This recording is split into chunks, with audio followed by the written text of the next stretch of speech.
여러분 NAP라고 들어보셨죠? 요새 처음 들어보면 손 들어보세요. NAP. 솔직하게. 동성애는 들어봤어요? 동성애. 난민법. 차별금지법. 들어봤습니까? 안 들어본 사람 손 들어봐요. 괜찮아요. 차별금지법. 들어보셨어요? 얼마나 심각한지는 아세요? 에? 얼마나 심각한지 아셔? 그럼 어떻게 싸워야 되는지 아세요? 에? 여기 점점 어려워지죠. 나쁜 거는 알겠는데 구체적으로 뭘 할 수가 없는 거예요. 여기에 사단이 파는 엄청난 함정이에요. 그냥 하다가 확 뒤집어져 버리는 거예요. NAP는 최근에 등장한 말인데 지금 사방에서 막 댐 터지듯이 이거 하나 막아놓은 두더지 알지요? 그 옛날 오락실 가면은 이렇게 방망이로 때리는 거. 왜 때려? 아파. 막 그런 거 있잖아. 이거 하나 톡 때려놓으면 이쪽에서 톡 불거지고. 정신이 없어요. 동성애 터졌지요. 난민법 난리지요. 난민법은 작년에까지 이슈가 아니었어요. 올해 이제 제주도 예멘 들어오면서 또 이렇게 시끄러지는 거예요. 그래서 조금 틈이 보이잖아요. 그걸 놔두면요. 뚝이 무너져 버려요. 뚝이. 손가락 하나에서 물이 찔찔 샌다고 그냥 두면 그 다음날 뚝 갈라져 버려요.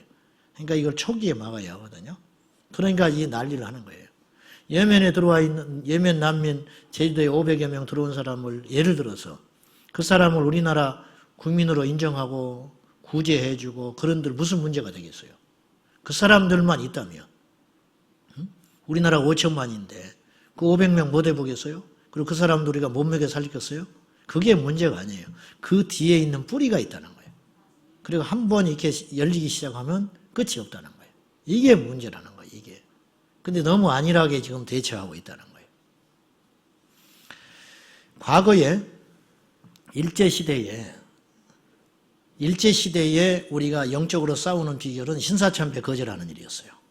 아시겠어요? 근데 신사참배 거절하는 교회가 1%도 안 됐어요.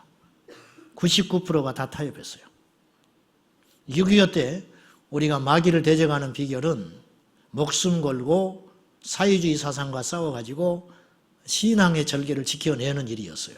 그때도 역시 너무 많은 사람들이 타협했어요. 군부독재, 70년대 군부독재 시작되면서 너나 할 것 없이 청와대에 가서 하나님이 세운 종이라고 칭찬하며 찬양하는 예배를 드려줬습니다. 이거 타협한 거거든요.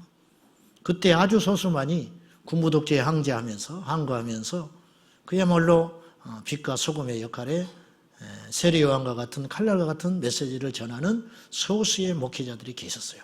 그 사람들 빨갱이로 몰려가지고 감옥에서 옥살이하고 그리고 설교하면 경찰 정보과에서 나와서 앉아서 감찰하고 그리고 온갖 거 씌워가지고 목회 못하게 하고 그런 적이 있었습니다. 그런 적이. 이제 2000년대 접어들고 이제 민주화가 완전히 열려버렸죠. 90년대, 80년대 호원철폐하면서 직선제 개원 이렇게 해가지고 우리 손으로 대통령을 뽑는 그야말로 민주화의 꽃을 피우게 됐어요. 그래서 겉으로 보기에는 우리나라가 민주화국가가 된 거예요. 그러니까 이제 민주화를 위해서 싸울 수 있는 이슈가 없어져 버렸죠. 그래서 대학에서도 운동권은 다 사라졌습니다. 2000년에 접어들면서 이제는 젊은이들에게 그런 거는 전혀 찾아볼 수 없게 돼버렸죠. 요즘 대학가 누가 그거 합니까? 치루타 누가 써요? 그래서 이제 겉으로 보기에는 우리나라가 완전히 민주화의 꽃을 이뤘어요. 그리고 외국이 놀랄 만큼. 그런데 문제는 이제 겉으로 보기에는 민주정권인데 이게 가만히 제가 조금 실수할지 몰라요. 이해하고 들으세요. 이게 지금 내가 오랫동안 준비하고 묵상하고 하는 이야기가 아니라 지금 예배 전에 30분 전에 갑자기 내가 이 심각한 걸 좀 나눠야겠다 싶어서 하는 것이니까 여러분이 다 차이가 있을 거예요. 정치적 칼라도 여기 자유한국당 지지하는 분도 있을 것이고 또 민주당 지지하는 분도 있을 것이고 모르겠습니다. 저는 그걸 말하고 싶지는 않아요. 다 그건 여러분 자유입니다.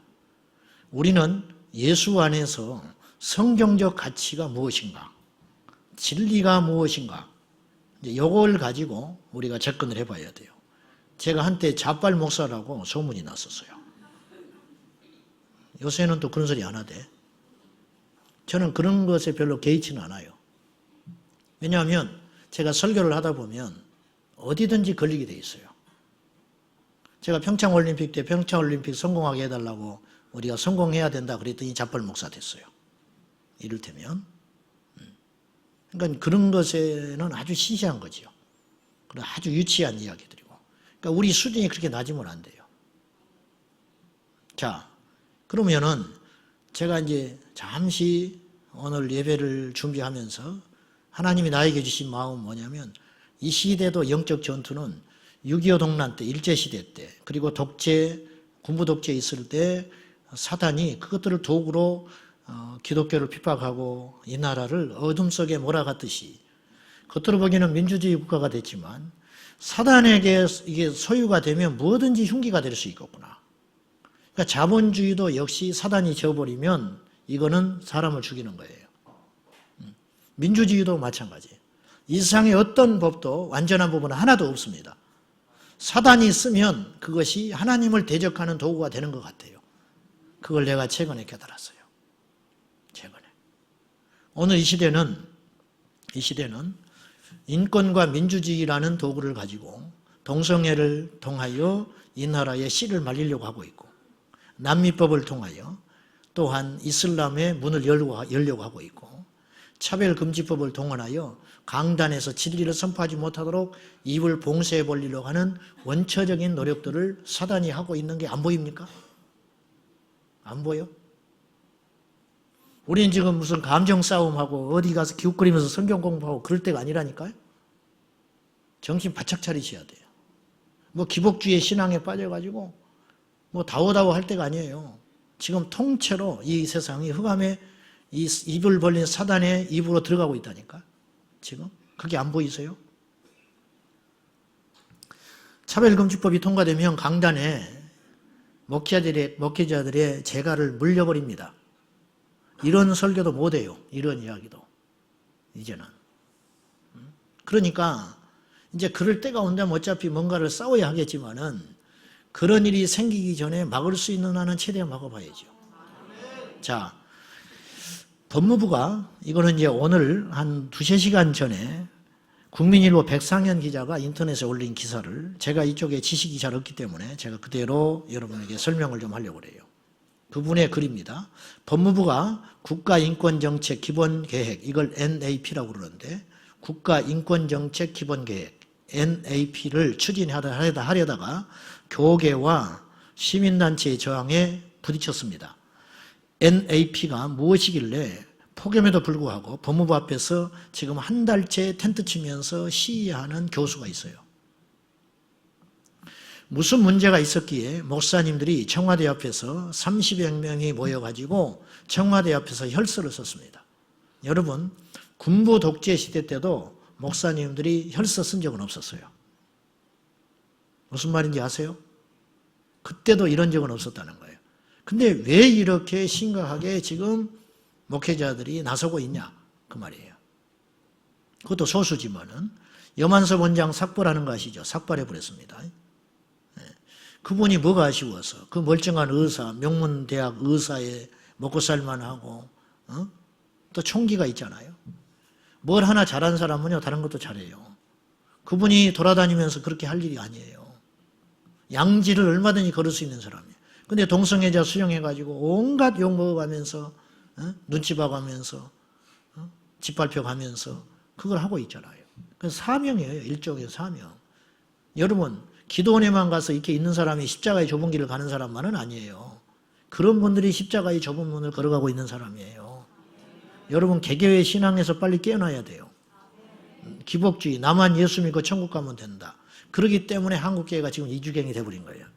그래가지고 주님의 영성은 그런 영성이 아니에요. 초대교회가 그랬을 것 같아요?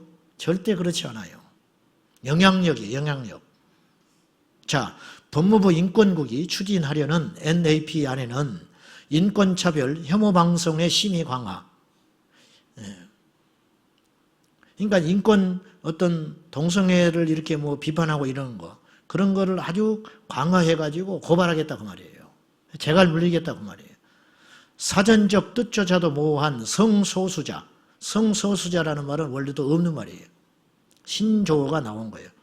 성소수자라는 표현을 삽입하여 하는 정책들이 들어있습니다. 특히 나쁜 인권을 옹호하는 교과서를 개발하고, 나쁜 인권이라는 것은 동성애, 난민, 그러면 다수는 어쩌라고? 다수는 다 피해봐도 되는 거예요?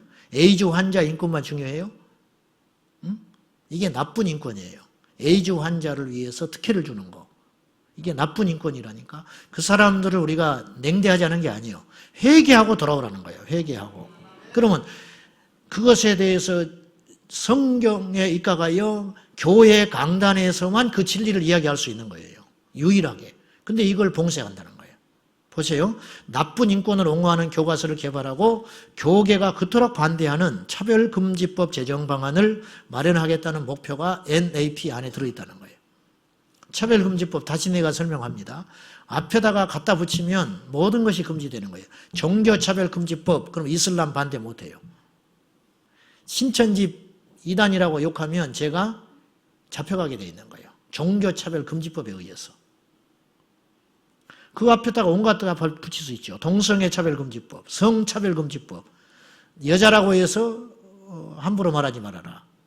뭐 이런 거 다 갖다 붙이기 나름이라는 거예요. 노동자 차별금지법. 그러면 내가 노동자라고 여기면 노동자에 대해서 차별받았다면 고발해버리면 고용주가 그냥 가버리는 거죠. 그러면 사람 무서워서 쓰겠어요? 지금도 이렇게 지금 뒤집어져서 난리인데 결과적으로 경제가 엉망이잖아요. 그래가지고 아무튼지 간에 아동 청소년을 대상으로 양성평등도 아닌 젠더평등을 가르치는 나쁜 인권교육을 실시하겠다는 계획도 NAP 안에 들어있다는 거예요. NAP는 제 말이 아니에요. 지금 이 전문 기자가 한 말이에요. NAP는 한번 시행되면 이걸 토대로 법무부, 교육부, 국방부, 보건복지부, 경찰청 등이 법과 제도, 관행 개선에 나섭니다. 그래서 NAP를 사실상 차별금지법, 차별금지 종합세트라고 부르는 겁니다. 그동안 이런 일들은 지난 정권에서는요, 국가인권위원회가 맡아서 했어요. 인권위는 국가인권입법 제2조 제3항의 성적 지향을 앞세워서 교과서에서 동성애와 에이즈의 긴밀한 상관관계를 삭제했습니다. 90% 이상이 동성애자가 에이즈를 확대시키고 전염시키는 것으로 이미 90% 이상의 통계가 나왔어요. 근데 그것을 교과서에서 실지 말하는 거예요. 그 사람들을 차별한다는 이유로. 이런 법이 어디가 있어요, 세상에. 이게 농약이니까 먹으면 안 된다. 농약병에다가 해골 그림 그려가지고 이거 금지, 이거 지워버리라는 거예요, 예를 들면. 그럼 이거 농약병인지 술병인지 음설병인지 어떻게 알아? 국민을 다 죽이겠다는 거예요. 세계에서 말이죠, 에이즈 환자들이 조금씩 줄고 있어요. 국가에서 대대적으로 이렇게 홍보하고 치료해가지고. 우리나라만 유일하게 전 세계 국가에서 우리나라만 10대 청소년 에이즈 비율이 늘어나고 있는 기이한 현상이 일어나고 있다는 거예요. 근데 이걸 잡지를 않고 있어. 그러면 첫째, 국민에게 홍보해야 되고, 두 번째, 이거에 대해서 강하게 뭔가 법을 만들어서 우리 청소년들을 보호해야 할 거 아니에요. 가뜩이나 인구가 줄고 있는데. 그렇지 않아도 성개방이 일어나가지고 지금 동방예의지국이 완전히 무너져 버렸는데. 안 그렇습니까? 얘들이 20년, 30년 후에 되면 우리나라 주축이 될 거 아니에요. 그러면 지금도 난리인데 문란해서 어떻게 할 거예요, 이제.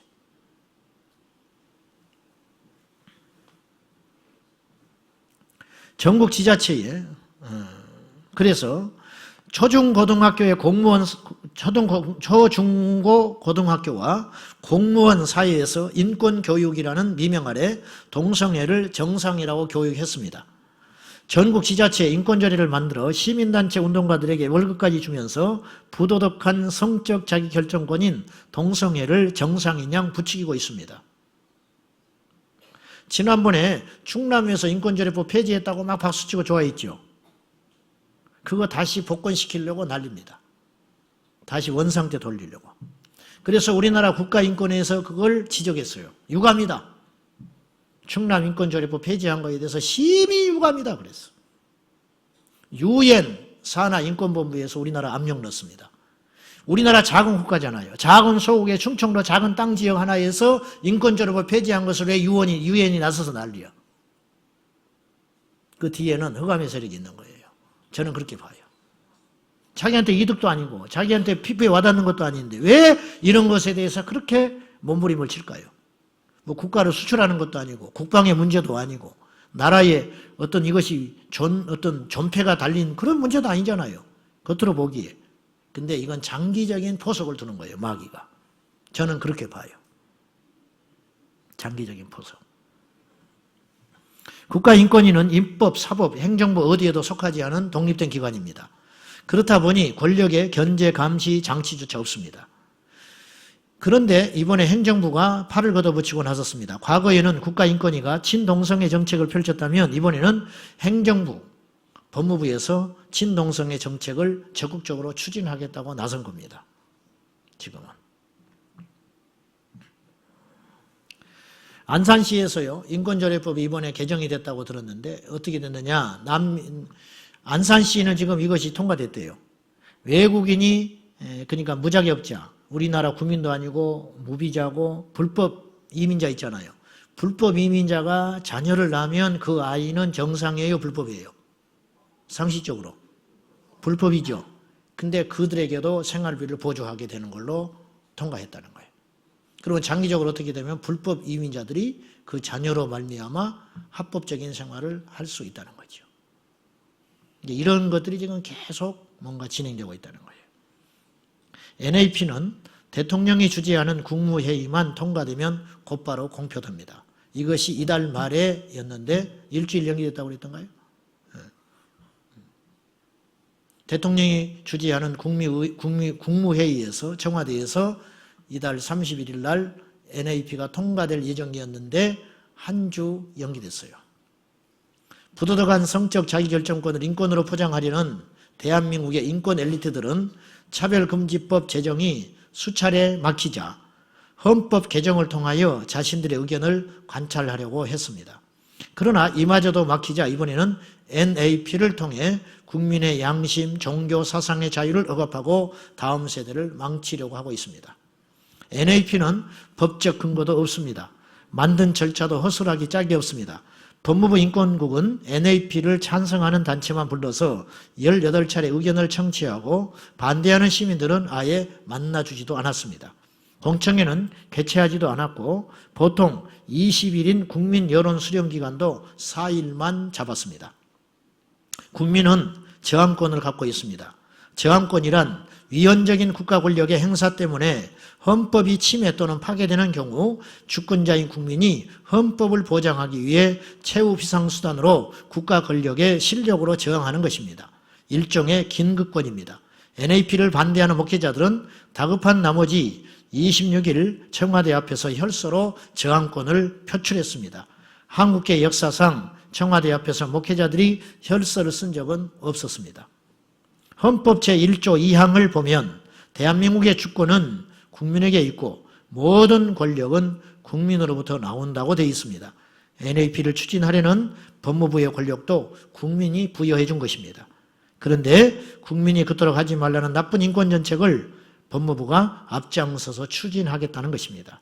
그동안 교계와 시민단체가 선택한 방법은 비폭력적인 집단 항의 행위였습니다. 만약 NAP가 통과된다면 어떻게 되겠습니까? 많은 목회자와 시민단체 관계자들은 집단 항의를 뛰어넘어 법의 명령을 아예 거부하는 시민 불복종 운동으로 번질 것이라고 경고하고 있습니다. 그랬어요. 제 말이 아니고 여러분 인터넷 검색해 보시면 NAP라고 검색을 하면 이런 글들이 나와 있습니다.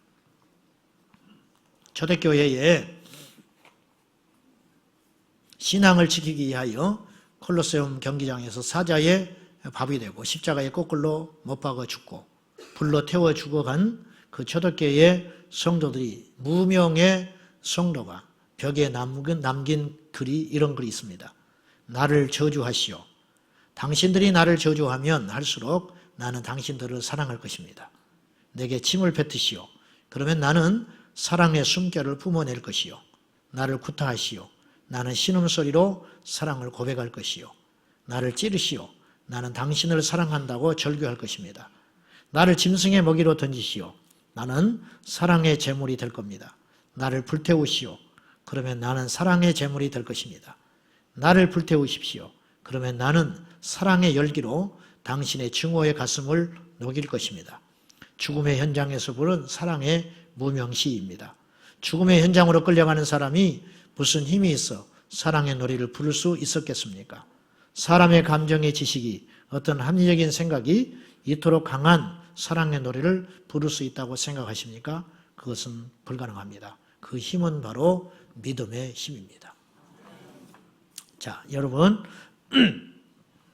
저도 겁이 있고요. 저도 미래를 준비하는 사람이고, 나도 내 안위가 소중한 사람입니다.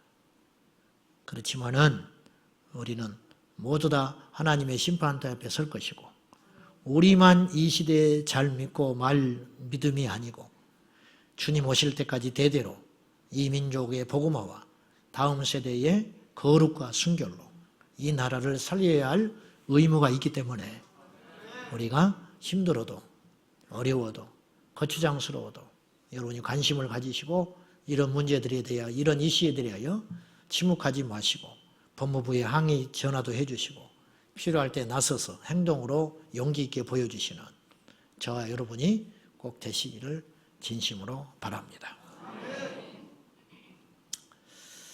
네, 원래 이런 사람 아니라는 거 아시죠? 저는요, 순복음보다 더 순복음적이라는 소리를 듣는 사람이었어요. 죄송해요. 순복음이 뭐 어쩌다는 게 아니라 더 뜨겁다고 그래요. 순복음보다. 그 뜨거움이 뭔지는 모르겠지만은 그렇게 저는 신앙 근본주의자고 보수입니다. 완전 보수. 신앙에 대해서는 목에 칼이 들어와도 성경의 1.1핵도 변개시킬 생각이 없고 지금도 역시 그 생각은 유효합니다. 그런데 순진해서만은 안 된다 이거예요. 지혜로워야 한다. 그러니까 이 시대를 보는 눈, 그리고 알고도 가만히 있으면 원수가요 무시해요. 마귀가 우리를 무시합니다. 이렇게 한번 건드려 볼 거 아니에요? 우리가 누구든지 그렇잖아. 북한에서 말이죠. 이렇게 총 한번 쏴봐요. 그럼 우리가 대포를 쏴버려야 가만히 있는 거예요. 근데 총을 딱 쐈어. 근데 가만히 있어 우리가. 한 명을 보내봤어. 근데 무시해. 그냥 온지 안 온지도 몰라. 그러면요 다음에는 무서운 일이 벌어져요. 마귀가 그래요. 이렇게 자꾸 지금 우리를 건드려 보는 거예요. 정치인들을 통해서 법을 통해서 이렇게 한번 흔들어 보고 이렇게 뚫리나 안 뚫리나 쭉 해볼 거 아니에요. 얼마나 지혜로운데. 근데 우리가 가만히 있는 거예요. 잠자버리는 거예요. 무시하고. 그러면 나중에는 주먹 쥐고 들어와요. 그러면 이제 그때 가면 피눈물을 흘리는 세상이 온다는 거예요. 유럽이 피눈물 흘리고 있어요. 유럽이. 기독교 국가라고 자처했던 유럽의 국가들이 다 무너져 버렸어요. 마지막 지금 그나마 미국이 조금 버티고 있는데 이것도 시간 문제라. 그러니까 우리는 뭐 말할 것도 없어요. 저는 뭐 주님이 오시리라 생각하지만은 어찌됐든 우리가 한 대까지는 해봐야 할 거 아니에요. 언제 오실지 모르니까. 그죠? 자, 이제 좀 얼굴 좀 피고 오늘 설교할게요. 이것도 올리세요. 그대로. 내가 지금 했던 거 올리라고. 우리만 듣지 말고. 자, 오늘부터 회복 시리즈를 합니다. 회복 시리즈를 준비하면서 제 마음에 이런 마음이 있었습니다. 답은 먼 곳에 있지 않다. 문제도 새로운 것이 아니거든요, 사실. 문제도요, 부부간의 갈등도요, 한 30년째 지금 싸우는 분들이 계시는데, 그것도 결국은 담배 끊어라. 양발 좀 똑바로 벗어나라. 뭐 그런 거 아닙니까? 휴일이면 누워있게 있지만 말고 애하고 좀 어디 좀 해봐라.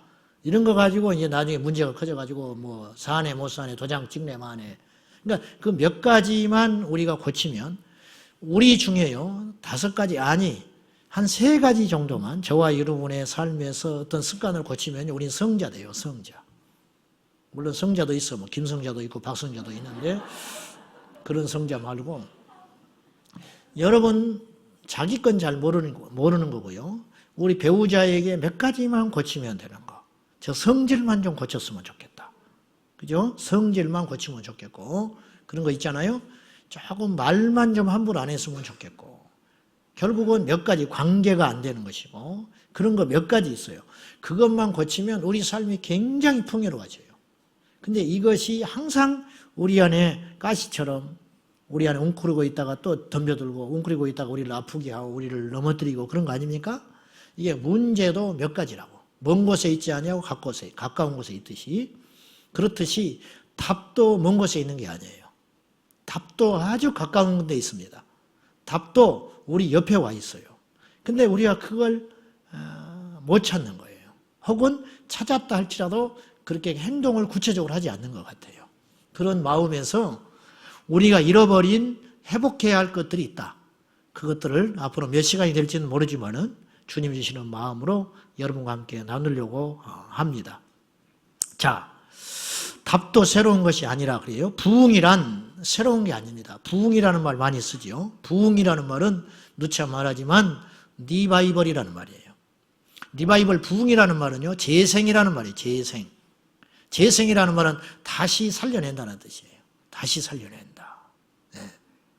여러분, 부흥은 그러므로 곧 회복 운동이에요. 회복. 우리의 믿음을 회복하고 성경을 회복하고 우리의 기도를 회복하고 하는 이런 회복 운동이 부흥 운동이에요. 사실은. 초대교회로부터 시작된 모든 부흥 운동은 지금 2000년 동안 교회사 속에서 때로 교회는 부흥하기도 하고 때로는 쇠퇴하기도 하고 때로는 불일 듯 일어나기도 하고 그 불일 듯 일어났던 불이 꺼지기도 하고 하는 이런 반복이 계속되어 왔는데 결국은 무엇이냐면 새로운 어떤 것들이 아니었어요. 새로운 운동이 아니고 가장 근본적이고 아주 원초적인 그 본질적인 그것들이 회복이 되고 일어남으로 그 시대에 하나님의 축복과 역사가 일어났다는 것을 교회사 속에서 우리는 누차 발견할 수 있습니다. 자, 우리의 문제는 결국 본질을 잃어버리기 때문이라고 볼 수 있어요. 더 이상 구원자 없습니다. 예수 외에 구원자 없지요. 더 이상 천국도 없지요. 하나님이 만드신 그 천국 외에는 없지요. 더 이상 진리 없습니다. 성경 충분합니다. 우리는 외형과 형식 그리고 세상의 도전에 어떤 것들을 막 대응하고 맞서느라고 정작 중요한 본질을 우리가 놓치고 있다는 거예요. 그 중요성은 익히 알지만 놓치고 있는 중요하고 본질적인 가치에 대하여 우리가 앞으로 조금 고민해 보려고 합니다. 오늘 첫 번째 시간인데 우리가 회복해야 할 것이 무엇이냐? 성령 충만입니다. 우리 맨날 그런 이야기 해요. 근데 정작 회복이 안 되고 있어요. 정작. 적이 강하더라 할지라도 우리에게 능력이 있다면 무섭지 않지요. 그렇지 않습니까? 아이고 이 세상을 어떻게 이기느냐고. 우리가 강하면 세상을 이길 수 있어요. 순진한 말인지 모르지만 죄악이 얼마나 큽니까? 그러나 죄보다 큰 거룩으로 무장하면 죄를 이길 수 있지요. 요셉이 승리했는데 다윗은 패배했잖아요. 이를테면. 자, 성령 충만이란 성경에 성령의 임하심과 성령의 충만은 구분되어 있습니다. 성경에는 성령을 받으라고 하는 말씀도 있어요. 성령을 받아라. 이 말은 뭐 어렵게 보지 말고 성령이 없기 때문에 받으라 할 거 아니에요. 성령이 계시는데 임하셨는데 받으라는 말을 하지 않지요. 그것도 예수님이 직접 하셨어요. 요한복음 20장 22절에 이 말씀을 하시고 그들을 향하여 부활하신 주님이 숨을 내쉬며 이르시되 성령을 받으라 그렇게 말씀하셨어요. 이들 가운데 성령이 없는 거예요. 그러니까 성령을 받으라 하신 거예요. 그리고 또 성령의 충만을 받으라고도 성경은 기록되어 있습니다. 여러분이 잘 아는 에베소 5장 18절에 술 취하지 말라. 이는 방탕한 것이니 오직 성령으로 충만함을 받으라. 그렇게 말씀하셨어요. 누가복음 4장 1절에 보면 예수님도 성령으로 충만하셨다. 그렇게 표현하고 있습니다. 제자들도 사도행전 13장 52절에 보면 기쁨과 성령이 충만하니라 그렇게 기록되어 있어요. 그러니까 성령의 임하심은 성령과의 만남이고 성령의 세례 일종의 그리고 성령의 충만은 성령의 지배를 받는 상태라 그렇게 말할 수 있습니다. 자, 사도행전 4장 31절입니다. 우리 한번 봅시다. 시작. 빌기를 다하며 모인 곳이 진동하더니 다 성령이 충만하여 담대히 하나님의 말씀을 전하니라. 그랬어요. 이때 무리들이 성령에 충만했는데 이 모인 무리들이 누구냐면 바로 예수님의 제자요 사도들입니다. 이 사도들이 이미 지금 사도행전 4장이잖아요. 우리가 읽은 본문이 사도행전 2장에 성령의 충만함을 받았어요. 성령이 임하셔서 아시는 대로 오늘 우리가 본문 읽은 대로 바람같이 불같이 성령이 임하셨잖아요. 불이 성령이 아니에요. 바람이 성령이 아니에요. 그냥 우리가 쉽게 성령의 불 이렇게 표현을 하는데 사실은 불 같은 성령 그렇게 해야 맞는 것이지 성령의 불 뭐 그렇게 말하는 건 조금 사실은 저도 그렇게 표현을 하지만 우리가 그건 좀 용어를 분명히 할 필요가 있어요. 뜨거운 것만이 불은 아니에요. 그것도 그 뜨겁다라는 것도 어떤 육체의 뜨거움인지 심령의 뜨거움인지 그건 아니죠. 어떤 사람은 뜨겁다는 이유로 붕붕 떠가지고 일상이 생활이 잘 안 되고 그냥 무책임하고 그걸 마치 성령 받은 사람, 이건 성령 받은 사람이 아니고 악령 받은 사람이에요. 약속도 안 지키고 절제도 없고 몸에 절도도 없고 그냥 난데없이 막 사업 접어버린다 하고 뜬금없는 소리나 하고 집을 갖다 팔아가지고 그냥 어떻게 해버린다 하고 이 사람들은요 악령 충만한 거예요. 이것 때문에 주변이 얼마나 고통받고 있는지 아세요? 하나님은 그런 분이 아니에요.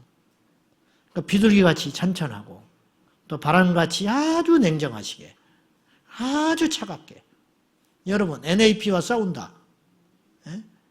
이거 붕붕 떠서 싸워서 이길 수 있는 일이 아니에요. 아주 조목조목 파고 들어가지고 아주 이성적이고 냉정하고 차갑게 그러나 골방에 들어가서는 뜨거운 기도로 이것이 함께 할 때 마귀가 우리를 무서워하는 거예요. 진정한 성령의 임하심은 사실은 그렇게 말할 수 있어야 돼요. 그렇게. 자, 그래서 사도행전 2장에 불같이 바람 같은 성령의 역사를 경험하며 충만했던 이 제자들이 사도행전 4장 31절에 핍박 앞에 무서워합니다. 그리고 그들이 모여서 기도하는 중에 합심하여 기도했을 때 강력한 성령의 임재로 말미암아 땅이 진동하더니 그들이 다시 성령의 충만함을 입고 무서워했던 마음들이 다 사라지면서 담대하게 자 여기 보세요. 똑같은 환경인데 여전히 적의 위협이 있었어요. 여전히 자기들을 핍박하고 죽이려고 하는 위협이 있었음에도 불구하고 이들이 성령의 충만함을 받으니까 담대히 말씀을 전하니라. 더 놀라운 건 담대히 말씀을 전했을 때 이들이 패배하지 않았다는 거예요. 이들이 죽지 않았어요. 여러분, 마귀의 속성을 압니까? 이 세상의 속성을 압니까? 주님의 말씀으로 무장하고 담대히 나가면요, 이 세상은 물러서게 돼 있어요. 물러서게 돼 있다고. 근데 우리는 싸워보지도 않고 이스라엘의 군사처럼 미리 벌벌 떨고 오줌 싸고 앉아 있는 거예요. 골리앗이 막 소리 지르니까. 그때 다윗은 답답한 게 이거예요. 왜 할례 받지 않는 개 같은 저가 이 거룩한 하나님의 군사들을 못 오가고 있는데 싸우면 하나님이 도우실 것인데 싸우면 하나님이 도우시는데 왜 싸워볼 용기조차도 안 내고 있냐 그 말이에요. 근데 그런 말을 했다가 다윗이 핍박을 받아요. 형한테. 이게 이 시대의 현상이에요. 믿음으로 살자고 그러면 방해를 누가 하냐면 세상에서 방해를 하는 게 아니라 종교형에 사로잡힌 교회 안에서 방해를 해. 교회 안에서. 소경거지 니고데모가 바디메오가 예수님 오셨다는 소리를 듣고 다윗의 자손 예수여 나를 불쌍히 여기소서 할 때 방해했던 잠잠해라. 예수님 만나는데 방해했던 무리들이 누구냐면 마귀가 아니라니까요. 예수님과 함께 있었던 무리들이 조용히 하라는 거예요.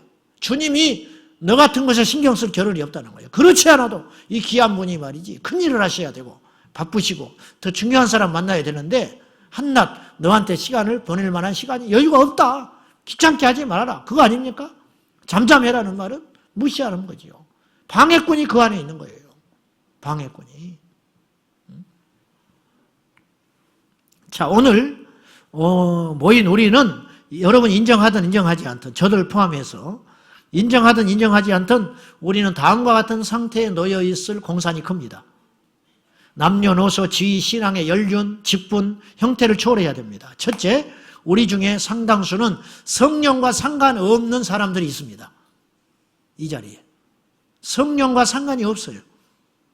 사도행전 19장에 바울이 에베소에 갔을 때 무리들을 보니까 이들이 말씀이 있었어요. 아볼로에게서 말씀을 잘 배웠어요. 요즘으로 따지면 제자훈련 잘 받았다는 거예요. 성경도 잘 알아요. 그리고 반듯해요.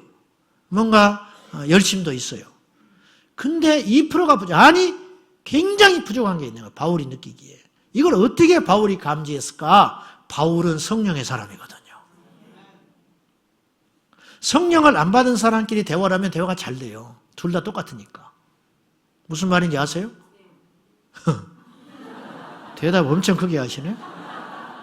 좀 한 맺힌 게 있으신 것 같아요. 성령 안 받은 사람끼리 대화를 하면 아주 잘 돼요. 왜냐하면 맨날 애완견 키우는 이야기, 반려견 이야기, 뭐 이렇게 마사지 하는 이야기, 백화점에 어디 세일 뭐 싸게 하는데, 뭐 애들 학원 뭐 얻은 선생이 뭐 이런 것만 맨날 하니까 교회에서도 대화가 잘 돼. 그래 굉장히 친해져 버려요. 근데 한쪽이 성령 받고 한쪽이 성령을 받지 못했다. 이런 부부가 만났다. 미치는 거죠. 그럼 예배 드리고 나면 싸워요. 예배 드리고 나면. 예배 드리고 집에 가다가 다툰다니까. 강단에서 이게 생명이 선포되면 성령 받은 사람은 통곡을 하지만 성령이 없이 무심하게 종교적으로 하나님을 섬기는 자는 인상 쓰고 눈 감고 앉아 있어요. 팔짱 끼고. 이렇게 10년을 다니는 거예요. 우리가 인정하든 인정하지 않든 이런 시대에 우리가 살고 있는데 바울이 에베소 지역에 갔을 때 이 신사적이고 말씀을 훈련된 이들이었지만 뜨거움이 없었다는 거예요. 그래서 바울이 물어요. 너희들에게 성령이 있느냐? 성령을 받았느냐? 믿을 때 성령을 받았느냐? 믿을 때 성령을 받았느냐? 보세요. 너희들이 믿는 건 맞는 것 같다. 그 말이에요. 믿을 때. 믿음이 없었다면 복음을 전했을 거예요, 바울이. 이방인 같았다면 복음을 전했을 거라고. 예수와 십자가를 전했을 거예요, 바울이. 근데 믿기는 해요. 예수님에 대해서도 들었고 십자가도 들었고 부활도 들었어요. 그 믿음은 있어. 근데 믿을 때에 성령을 받았냐? 그랬더니 엄청난 이야기가 나왔죠. 우리는 성령 있음도 듣지 못했다. 성령을 듣지도 못했는데 어떻게 받아요? 성령에 대해서만 막혀있는 거예요, 이들이. 그래서 그들에게 말씀을 전하고 안수할 때 성령이 그들에게 임합니다. 그리고 오늘 우리로 표현을 하면 이런 뜻이에요. 여러분은 다 성령에 대해서 들었어요. 오늘 처음 듣는 경우는 뭐 거의 기적에 가까운 거니까 오늘 처음 교회를 나온 사람은 거의 없다고 보고요. 여러분들은 다 직접 간접이든 어떤 교회, 어떤 목회자, 어떤 책, 어떤 집회를 통해서든지 성령에 대해서 다 들었어요. 그러면 오늘 바울이 오늘 우리에게 온다면 이렇게 말할지 몰라요. 여러분들이 믿었고 성령에 대해서도 들었지요. 그런데 성령은 받았습니까? 그렇게 물을 수 있어요. 성령과 상관이 있냐고 말이에요. 누군가 떠오르는 사람이 있죠. 이 말씀을 들으니까. 네. 여러분 셀 안에 여러분의 남편, 여러분의 가족 생각 안 납니까? 나는 생각나. 호다닥 지나가지. 이번 주 주보에 싹 실어버릴까? 그런 마음이 막 굴뚝 같아. 그런 마음이. 주로 이제 예배당에 늦게 와가지고 이렇게 막 이렇게 뻗대고 뒤에 와서 앉아가지고 성경책 없이 덜렁덜렁 와가지고 뒤에 앉아가지고 이렇게 있는 사람들이 주로 그런 사람들인데 이것도 내 판단이라 할 수 있는데 이제 설교를 돕기 위해서 한 소리죠. 많은 교회와 성도들이 성령에 대하여 열려 있지 않아요. 어때요? 너무 많은 교회와 성도들이 주의 종들이 성령에 대하여 열려 있지 않다니까요. 사실은 성령에 대하여 무지할 뿐만 아니라 오해하고 혹은 천시하기까지 해요. 성령 자체를 조금 천시해. 이게 어떻게 된 일이죠? 혹은 그 중요성과 가치에 대해서 알지 못하고 있습니다. 성령님은 단순히 방언하고 귀신 쫓는 능력을 주시는 분 정도가 아니에요. 오히려 성령은 진리의 영이십니다. 성령은 진리의 영으로서 우리가 죄인인 것과 천국과 지옥에 대한 지식들과 예수님이 하나님의 아들이시며 오직 그분으로 말미암아 구원의 길이 있다고 밝히 보여주는 유일한 영이 성령이세요. 여러분 2000년 전에 십자가에 죽은 그분 우리가 보기를 했습니까? 만나기를 했습니까? 근데 그분을 우리가 찬양해요. 근데 그분을 위해 죽겠다고 선교사를 나가요. 그런데 그분의 십자가를 기억하며 우는 사람이 있어요. 이 신비로운 연합, 이 신비로운 경험, 이 신비로운 믿음은 과연 어디에서 나온 것일까요? 성령의 역사예요. 그러니까 성령이 임해가지고 내 안에 능력이 일어난다고 하는 것은 아주 부수적인 것이고, 성령의 주된 사역이 무엇이냐면 우리로 하여금 살아있는 예수 그리스도를 만날 수 있도록 하는 역할을 성령이 하신다는 거예요. 그래서 그분이 우리에게 오시면 의에 대하여, 진리에 대하여, 심판에 대하여 우리에게 밝히 보여주신다는 거예요. 무엇이 의인지, 착하게 사는 게 의가 아니라는 걸 성령 안에서 우리가 깨달았어요. 무엇이 심판인지, 죽으면 끝이 아니라는 것을 알게 된 믿음이 과연 어디서 비롯된 것인가? 성경 공부를 해서 알게 된 게 아니고, 어떤 사람이 제자 훈련을 해서 그걸 깨닫게 됐다면 제자 훈련을 하는 동안에 성령이 그에게 오신 거예요. 도구 삼아서. 어떤 사람은 제자 훈련을 했는데 암송을 수없이 하고 했는데 마지막 끝나면서 이렇게 하게, 아이고 힘들었다고. 그리고 잊어버리는 거예요. 그리고 변화가 안 돼요. 그건 뭐냐면 지식적으로만 제자 훈련한 거예요. 죄에 대하여도 깨달아요. 죄는 하마르티하거든요. 관역에서 빗나가는 거. 죽이는 게 죄고 남의 것 훔치는 게 죄인 줄 알고 살았는데, 오늘날 교회에도 그런 사람이 많으냐. 윤리와 도덕으로만 무장된 사람. 그 사람은 성령 받지 못한 사람이에요. 성령이 오시면 내가 믿음으로 살지 않는 이것 자체가 죄라는 걸 알게 되는 거예요. 그래서 안 울 수가 없는 거예요. 울고 싶어서 억지로 우는 게 아니에요. 눈물이 억지로 됩니까? 하나님을 만나는 이 사건이 억지로 되던가요? 안 되는 거예요. 이건 성령의 선물입니다. 성령의 주된 사역이라는 거예요. 성령의 주된 사역.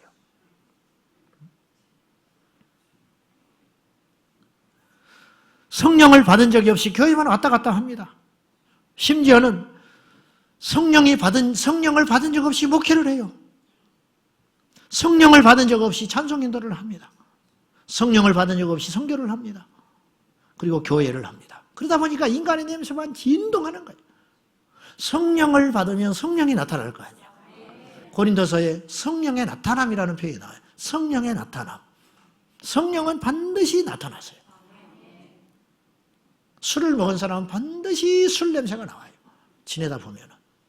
처음에 한두 번 만났을 때는 몰라. 막 양치하고 막 이렇게 하면. 근데 반드시 이 사람을 1년, 2년 만나다 보면은 나타나게 돼 있는 거예요. 그렇지 않겠어요? 그렇듯이 성령의 사람은 이 몸에 밴 성령의 역사가, 우리 심령 안에 역사하시는 성령님이 반드시 나오게 돼 있다고요. 그래서 성령을 받은 자는 성령 받은 자를 아는 거예요. 그러나 성령 받지 않은 자는 무지하기 때문에 모르는 거예요. 왜 저렇게 소리 지르냐고 그러고, 하나님이 기먹었냐고 그러고, 교회 가면 밥을 주냐고 그러고, 작작 믿으라 하고, 또 금식하냐고 그러고, 그런 거 하잖아요. 오늘은 쉬면 안 되냐고 그러고. 이게 뭐냐면 육의 사람이에요.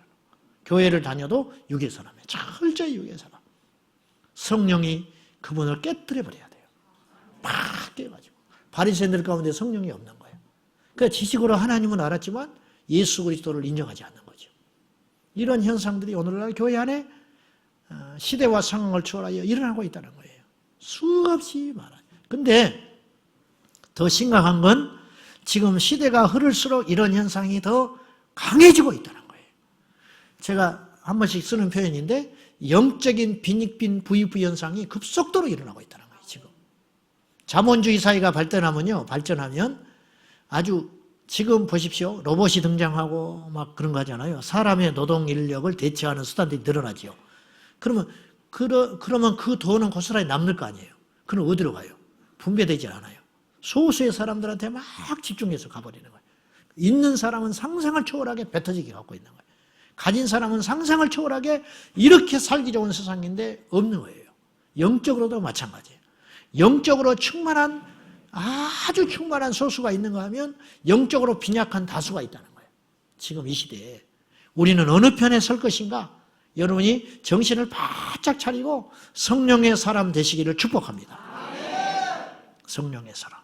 두 번째는요, 아예 성령을 받지 않는, 성령과 들었으나, 우리는 들었죠? 성령은 들었으나 성령과 상관없는 부류가 있을 수 있고, 두 번째 부류는 성령을 받았지만 충만하지 않을 수 있어요. 성령은 받았지만 충만하지 않을 수 있다. 우리 정직하게 고백 한번 해봅시다. 성령을 받음과 동시에 충만하게 임했던 자들이 있어요. 오늘 우리가 본문에 읽었던 이들이 성령이 지금 최초로 인류사 가운데 임하신 사건이에요. 그죠? 오순절날 마가의 다락방에 성령이 처음으로 임하시잖아요. 우리 주님이 그냥 아주 강하게 임하신 거예요. 비둘기같이, 바람같이, 불같이 막 강력하게 임하신 거죠. 누구도 부정할 수 없는. 그럴 뿐만 아니라 이들이 막 성령에 완전히 취해버린 거예요. 술에 취하듯이. 술에 취하면 다른 사람이 되잖아요. 성령의 충만함, 성령에 취해가지고 여기까지 가득 풀로 가득 차버려요. 성령이. 그냥 죽음이 무섭지 않고 막 뭘 배워서 뭘 전하는 게 아니고 베드로가 지금 뭘 배워서 전하는 게 아니에요. 성령의 통제와 성령의 충만함을 받아가지고 베드로가 사도행전 2장에 감당할 수 없는 설교를 해버리는 거예요. 인류사의 최고의 설교를 하기 시작한 거예요. 그랬더니 3,000명이 회개하고 돌아온 거예요. 여러분 보세요. 베드로가 주님과 함께 있을 때도 이런 일은 못했어요. 그런데 베드로가 학자이기를 합니까? 바리새인이기를 합니까? 무슨 서기관이기를 합니까? 제사장이기를 합니까? 그 유력하고 쟁쟁한 유대인들이 꼼짝을 못하고 무릎 꿇어요.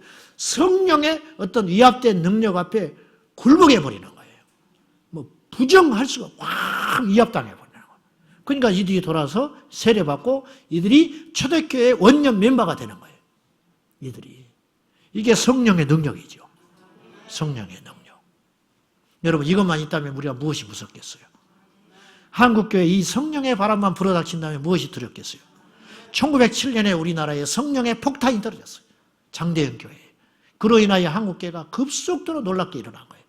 근데 이 위대한 성령의 산물들이 약해지고 소멸되기 직전에 있다는 거예요. 이것이. 성령을 받았지만 충만하지 않고 한때 성령에 충만했지만 소멸되기 직전인 사람 혹은 소멸돼버린 사람도 있어요. 여러분 성령은 소멸됩니다. 데살로니가 전서 5장 19절에 성령을 소멸치 말라 그랬어요. 소멸될 수 있기 때문에 성령을 소멸하지 말라 그런 거예요. 항상 기뻐하라, 쉬지 말고 기도하라, 범사에 감사하라, 예언을 멸시치 말고 성령을 소멸하지 말라 그랬어요. 갈라디아서 3장 3절 말씀 시작. 너희가 이같이 어리석으냐? 성령으로 시작하였다가 이제는 육체로 마치겠느냐? 갈라디아 교회가 성령에 충만했다 그런 말이에요. 성령으로 시작한 교회가 갈라디아 교회였다는 거예요.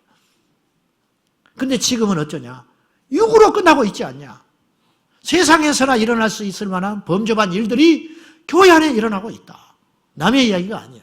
어떤 교회가 성령으로 시작한 교회일 수 있어요. 기도로, 전도로, 말씀으로 무장해가지고 모이면 기도하고 흩어지면 전도하고 모이면 뜨겁게 밤을 새서 기도하며 철회하며 그러다가 점점점 부흥이 되고 시간이 흘러가면서 어떻게 하냐. 인간의 어떤 시스템들이 도입이 되고 막 지식적인 것들이 난무하면서 이제는 배운 사람들이 혹은 어떤 기득권자들이 나타나고 그러니까 어떤 성령께서 하실 일들이 점점 약해져 가는 것이죠.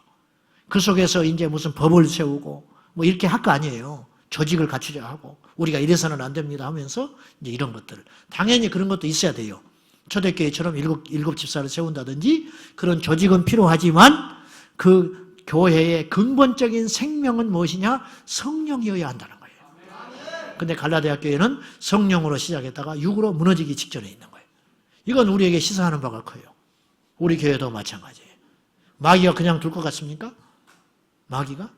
우리의 육이 이제 그냥 둘 것 같습니까? 그렇지 않다는 거예요. 사랑하는 여러분, 회복하십시오.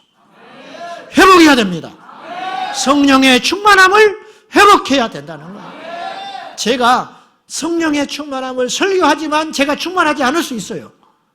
여러분들이 지금 성령 충만에 대한 설교를 듣고 있지만 정작 여러분이 성령과 상관없는 사람일 수 있다니까요. 옛날의 은혜로 살려고 생각하지 마세요. 뭐 옛날에 뭐 이랬다. 옛날에 향수에 젖어가지고 옛날에 내 믿음이 뜨거웠고 옛날에 내가 이랬고 여러분 그거 다 필요 없어요. 1년 전에 밥 먹은 거 갖고 지금 버틸 수 있어요? 다 죽어. 다 죽는다고. 밥은 그렇게 챙겨 먹으면서 악착같이.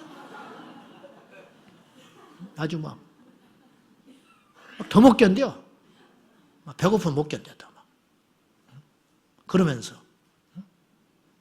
그러면서 성령은 소멸되어 가고 있고 믿음에서 파손되어 있고 십자가가 멀어져 있고 예배가 냉랭해져 있고 기도가 식어져 가고 있고 찬송의 감격이 식고 있고 언제부터 우리가 그런 거예요 지금? 언제부터? 저는 두려워요. 이 평안과 이 복음에 열려있는 문이 언제까지 열려있을지 두렵다니까. 언제까지? 무서워요.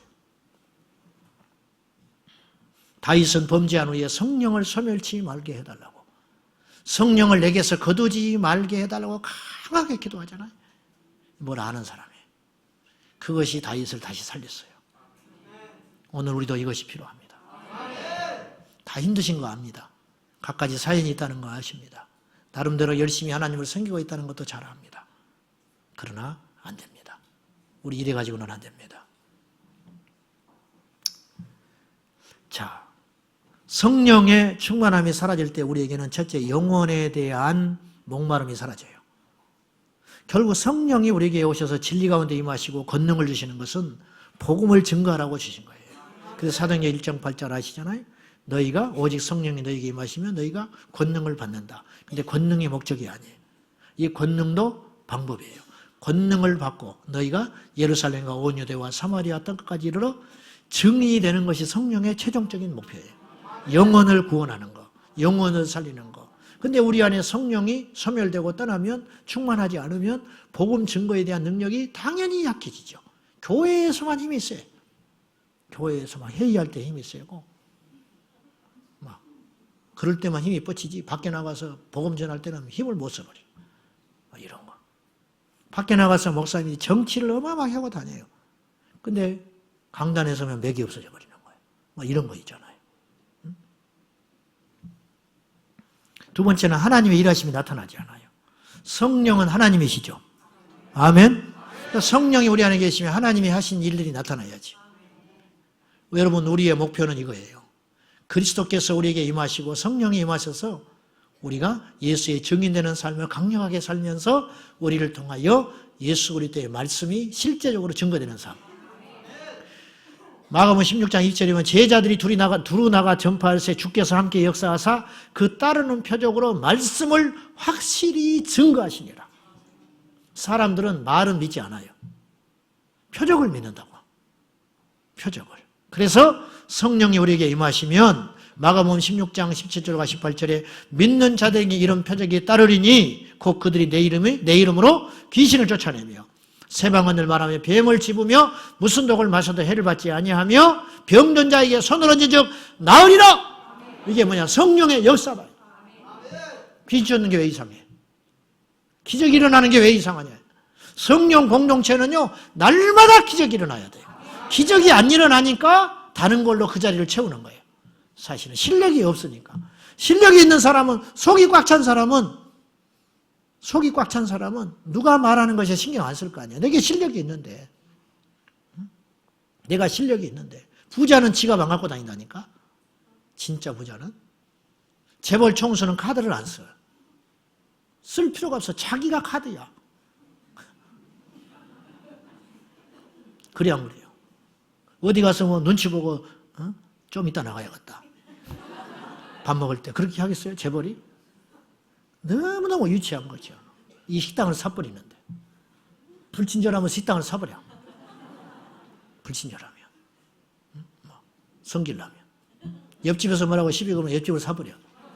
이것이 재벌의 능력이죠. 무슨 말이냐면은 우리 안에 주님이 계시고 성령이 역사하는데 다른 것에 왜 우리가 다툼이 일어나고 시끄럽고 복잡하고 막 옳고 그러네 막 투표합시다 어쩌십시다 이런 소리를 초대교회가 했겠냐고 말이에요. 눈앞에서 귀신이 떠나가 버리고 안진병이가 일어나 버리고 죽은 자가 살아나는데 그 앞에서 그런 말 어떻게 하냔 말이에요. 우리가 실력이 없으니까 그런 것들이 자꾸 교회 안에 들어오기 시작하는 거예요. 이것을 회복해야 됩니다. 아멘? 이것을 회복해야 한다니까요. 제가 꿈꾸는 건 우리 교회에서 예배드리면 병이 나버리고 지하에 내려오다가 그냥 귀신 들린 사람이 다 빠져버리고 막 이런 일이 일어났으면 좋겠어요. 근데 소원이 있다고 되나? 우리가 충만해야 이런 일이 일어나는 것이. 할렐루야. 우리가 소원하면 이루어 주실 것입니다. 결론, 우리가 어떻게 해야 성령의 충만함을 받을 수 있냐? 회개해야 됩니다. 성령이 거룩한 영이기 때문에 제가 짧게 이야기할게요. 마지막으로 우리가 갈급한 심령으로 성령이 충만할 때까지 구해야 해요. 어떤 주의 종은 8개월을 구했대. 내게 성령으로 충만케 해주십시오. 8개월을 구했다는 거예요. 그때 성령이 임하셨다는 거예요. 초대교회 성도들 얼마나 구했을까요? 일주일 정도 구했어요. 부활하시고 나서 6월절에서 오순절까지 50일인데 부활하신 3일째 날 부활하셔서 40일을 다니셨으니까 43일째에 그분이 부활 승천에 올라가신 거예요. 그러면 43일째부터 50일까지 일주일 상간에 초대교회 성도들은 전혀 기도에 힘썼다. 그럼 뭘 기도했느냐? 사도행전 1장 4절에 보면 주님이 이렇게 말하셔요. 아버지께서 약속하신 것을 기다리라 그래요. 이 말 딱 한마디 하셨어. 아버지께서 너희에게 주기로 약속하신 것이 있다. 예루살렘을 떠나지 말고 그것을 받을 때까지 제자들과 주님과 사이에는 이제 대화가 되는 거예요. 주님이 뭘 말씀한지 알아요. 주님이 누차 말씀해요. 요한복음 14장부터 누차 이야기. 보혜사 성령이 내가 너희를 떠나가는 것이 유익하다. 내가 가야 그분이 오신다. 그가 오시면 너희에게 이러이러한 일을 하게 하실 것이고 진리를 알게 할 것이고 그 성령이 보혜사가 너희 안에 오셔서 내 말을 기억나게 할 것이고 너희가 공회에 잡혀간다 해도 두려워하지 말아라. 그때 말하시는 분은 성령이시니 그 성령이 너희에게 말하게 하실 것이다. 계속 성령에 대해서 이야기하시는 거예요. 그렇게 강조하셨어요. 근데 오늘날은 강조를 안 해. 이거 빨리 회복해야 된다는 거예요.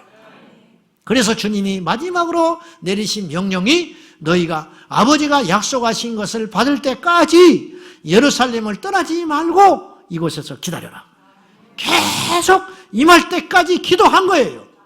이들이 오순절날 성령이 임할 걸로 몰랐어요. 그냥 기도하다 보니까 일주일이 된 거예요. 오순절이 넘어서 성령 임하실 수도 있잖아요. 오순절날 성령 임하신다고는 말씀하신 적이 없기 때문에 몇 날 며칠이 될지는 모르지만은 아버지 하나님께서 나에게 약속하신 너희들에게 주시마 약속하신 것이 오신다. 그분이 오신다. 그것을 받을 때까지 예루살렘을 떠나지 말고 기다려라. 기다리다 보니까 일주일이 된 거예요.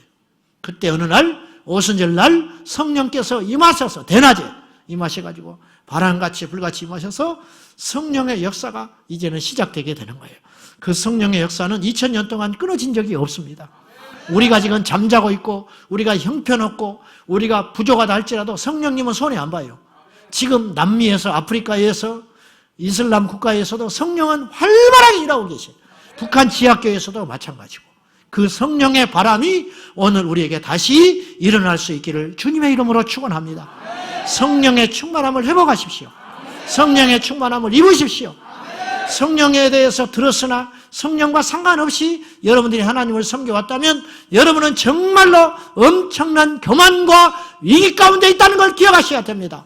여러분은 종교인 이상도 이하도 아닌 거듭나지 못한 사람일 수 있습니다. 그 성령을 충만히 받으십시오. 내가 성경을 좀 안다고? 내가 좀 봉사를 했다고? 옛날에 눈물 좀 흘렸다고? 옛날에 기도원에 좀 쫓아다녔다고? 그것이 중요한 게 아니라는 거예요. 지금 성령의 충만함을 받으라는 말은 성경은 현재형입니다. 하나님이 세상을 창조했지요. 태초에 하나님이 천지를 창조하시니라. 그때 그 나무, 그 해, 그 별, 그 흙 그걸로 끝난 게 아니에요. 계속 창조하고 계셔요. ing 창조하시니라 창조하시니라 창조하시니라. 그러니까 겨울에 죽었던 풀이 또 나는 것이죠. 그분이 창조했기 때문에 그렇기 때문에 생명이 또 태어나는 것이죠. 잉태되어서 계속 하나님은 아담과 하와를 만드시듯이 지금도 만들고 계시는 거예요. 창조주 하나님은 오늘 또 일하고 계시는 거예요. 마찬가지로 성령을 충만히 받으라는 말은 그 당시 제자들에게만 하신 말씀이 아니라는 거예요. 오늘 우리에게 전시대 전세대 모든 그리스도인들에게 오늘 또 엄중하게 이야기하시기를 받아라. 성령의 충만을 받아라. 나는 어제 받았는데요. 아니 오늘 받았느냐? 오늘 받아라. 오늘 다시 충만하게 떠나지 말고 다음 기회 없어요. 다음 주에 없어요. 보라 지금이 은혜 받을 만한 날이요 구원의 날이로다. 지금 한 사람을 위해서 오늘 이 설교가 있는지도 몰라요.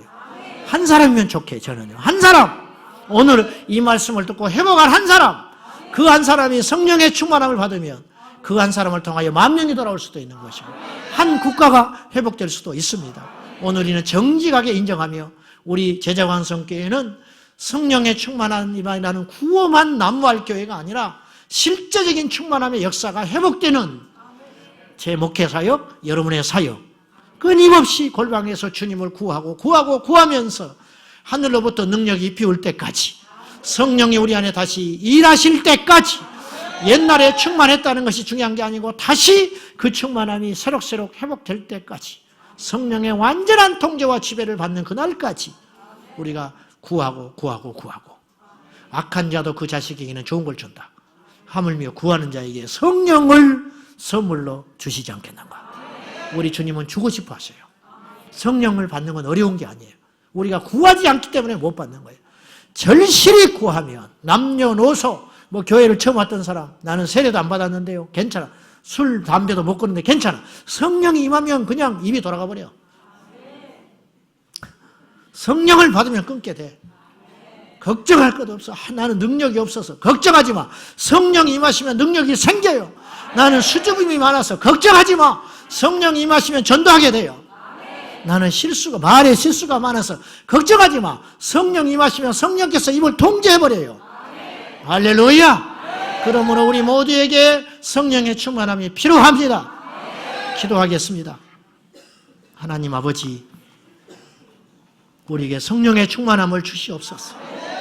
성령의 충만함은 감정이 아닐 것입니다. 실제입니다. 주여, 우리에게 성령님 임하여 주시옵소서. 바람같이 불같이 실제적으로 임하여 주시옵소서. 그리하여 기도가 회복이 되게 하시고, 예배가 회복이 되게 하시고, 찬양의 능력이 회복이 되게 하시고, 능력이 회복이 되게 하시고, 권능이 회복되게 하여 주셔서 세상을 이기는 그리스도인이 되게 하여 주옵소서. 이 땅의 모든 그리스도인에게 성령의 충만함을 허락하여 주옵소서. 이 밤에 찾아온 모든 성도들이 한 분도 빈손으로 가지 않게 하시고 성령에 충만하여 돌아가게 하여 주옵소서. 예수님의 이름으로 기도하옵나이다. 자, 성령의 충만함을 위하여 우리의 심령을 활짝 열고 우리 찬송하며 기도하기 원합니다. 찬송가 197장, 은혜가 풍성한 하나님은 찬송합시다.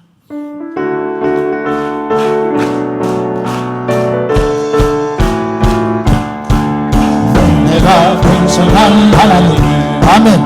믿는 자 한 사람 한 사람, 어제나 오늘도 언제든지 변창고 보내 주시네. 주여 주여 성령의 은사들 오늘도 내리어 주소서. 성령의 뜨거운 불로서 오늘도 충만케 하소서. 다시 한번 은혜가 풍성한 하나님을 믿는 자 한 사람 한 사람, 어제나 오늘도 언제든지 편창고 보내 주시네. 아멘. 주여 성령의 은사들 뜨겁게 오늘도 내리어 주소서. 성령의 뜨거운 불길로서 오늘도 충만케. 다시 한번 은혜가 풍성한 하나님은 믿는 자 한 사람 한 사람, 어제나 오늘도 언제든지 변창고 보혜 주시네. 아멘. 주여 성령의 은사들 오늘도 내리어 주소서. 할렐루야. 성령의 뜨거운 불길로서 오늘도 충만케 하소서. 정욕과 죄악의 벌금함을 성령의 불길로 태우사 정결케 하소서. 태우소서. 깨끗게 하여 주옵소서. 아멘. 주여 성령의 은사들 오늘도 내리어 주소서. 성령의 뜨거운 불길로서 오늘도 충만케 하소서. 일생의 제물로 돌아가신 어린 주 예수님이시여 구속의 은혜를 내리시사 오늘도 구원해 주소서. 주여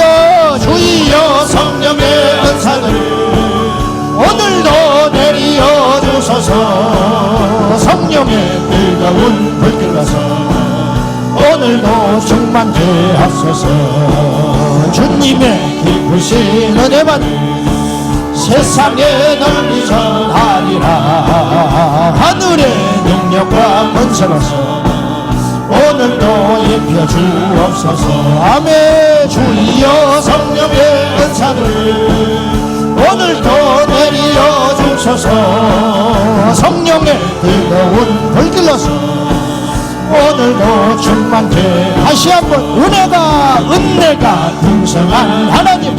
아멘. 믿는 자 한 사람 한 사람 어제나 오늘도 언제든지 변참고 보호해 주시네. 주여 성령의 은사들을 오늘도 내려 주소서. 성령의 뜨거운 불길로서 오늘도 충만케 하소서. 정력과 죄악의 물든 밤을 성령의 불길로 태우사 정결케 하소서. 태우소서. 깨끗게 하여 줄 거룩하신 성령이여 주여 성령의 은사들을 오늘도 내려 주소서. 성령의 뜨거운 불길로서 오늘도 충만케 하소서. 일생의 제물로 돌아가신 어린 예수 주 예수여 구속의 은혜를 내리시사 오늘도 구원해 주소서. 아멘. 주여 성령의 은사들을 오늘도 내려 주소서. 성령의 뜨거운 불길로서 오늘도 충만케 하소서. 주님의 기쁘신 은혜만을 세상에 널리 전하리라. 하늘의 능력과 권세로서 오늘도 입혀 주옵소서. 주여 성령의 은사들을 오늘도 내려 주소서. 성령의 뜨거운 불길로서 오늘도 충만케 하소서. 주여 성령의 은사들을 오늘도 내려 주소서. 성령의 뜨거운 불길로서 오늘도 충만케 하소서. 할렐루야. 여러분 우리의 고집을 버려야 돼요. 이 자아가 딱딱한 사람은 성령 임하시지를 못해. 고집 절대 우리 자아, 고집, 아집, 내 경험 그걸 포기할 때 성령께서 강력하게 임하십니다. 아멘. 목회자 필요 없어요. 장로님, 모태신앙, 나는 별로 성령에 대해서 못 받는 거예요. 못 받는 거예요. 다 계급장 떼세요. 심령을 활짝 여세요. 겸손하게 내가 내 심령을 완전히 주님께 무릎 꿇을 때 성령 없이는 내가 못 산다. 성령 없이는 내가 이래서는 안 된다고 철저히 내 자신을 깨트릴 때 성령께서 임하시게 될 것입니다. 이 기쁜 소식을 온 세상 전하세요. 찬송합니다.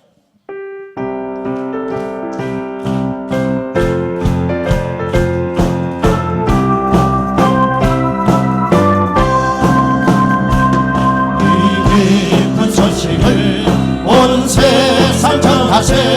그 환난 고통을 당하는 자에게 주 믿는 성도들 자 전할 소식은 성령이 오셨네. 아멘. 성령이 오셨네. 성령이 오셨네. 내 주의 보내신 성령이 오셨네. 이 기쁜 소식을 온 세상 전하세. 성령이 오셨네. 이 기쁜 소식을 온 세상 전하세. 그 환난 고통을 당하는 자에게 주 믿는 성도들 다 전할 소식은 성령이 오셨네. 할렐루야. 성령이 오셨네.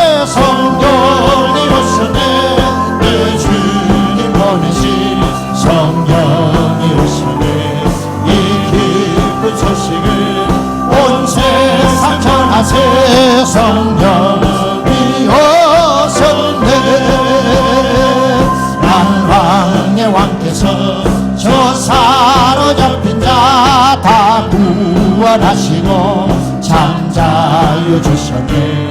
승리의 노래가 온 성에 들리니 성령이 오셨네. 아멘. 성령이 오셨네. 성령이 오셨네. 내 주님 보내신 성령이 오셨네. 이 기쁜 소식을 온 세상 전하세. 성령이 오셨네.